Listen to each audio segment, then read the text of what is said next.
I want everyone to understand this about government contracting and why it's not as hard as you may think. You see, the government has financial thresholds.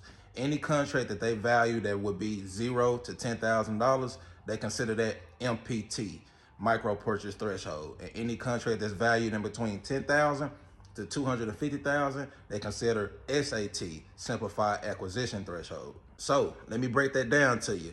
Anything that's considered an MPT, $0 to $10,000, your contracting officer has the ability to sole source you that contract without you going through a competitive process, and they don't have to go to a superior to approve it. Another thing about an MPT is they hardly ever make it to a procurement board, because most of the time the contracting officer goes straight to that contractor and say, do you want this contract?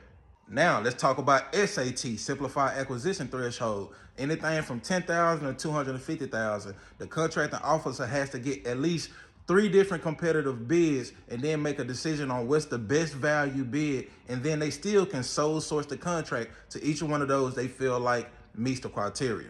Now, anything over 250,000, that contracting officer has to get as many RFQs as possible. So they're gonna actually post it on procurement boards. They might actually email you asking for a request for quotation, but they might leave it open for a month to 2 months just to get in as many proposals as they possibly can. Majority of the contracts you're gonna win is gonna be MPT. The government asks, hey Brian, can you pick up a load from A and take it to B? How much you gonna charge for that? Oh, that'll be $2,000, MPT. Hey, can you go over here and power wash the side of this building? How much you gonna charge for that? $5,000, MPT. Hey, we wanna purchase a whole bunch of toothpicks. How much you gonna charge for that? $3,000, MPT. That's never gonna make it to a procurement board. That's gonna get sole sourced to you. They're gonna email you that information. That's why it's very important for you to sign up with your local and state government, because once they have you registered as a business under a certain NAICS code, then if they know what you do, they're going to be emailing you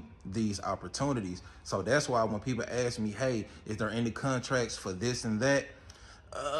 Most of the time, those contracts wouldn't actually reach the board. They would go straight to you. Another thing is people out here telling people that on their first contract, they was able to get $1.5 million, $5 million contract on their first contract.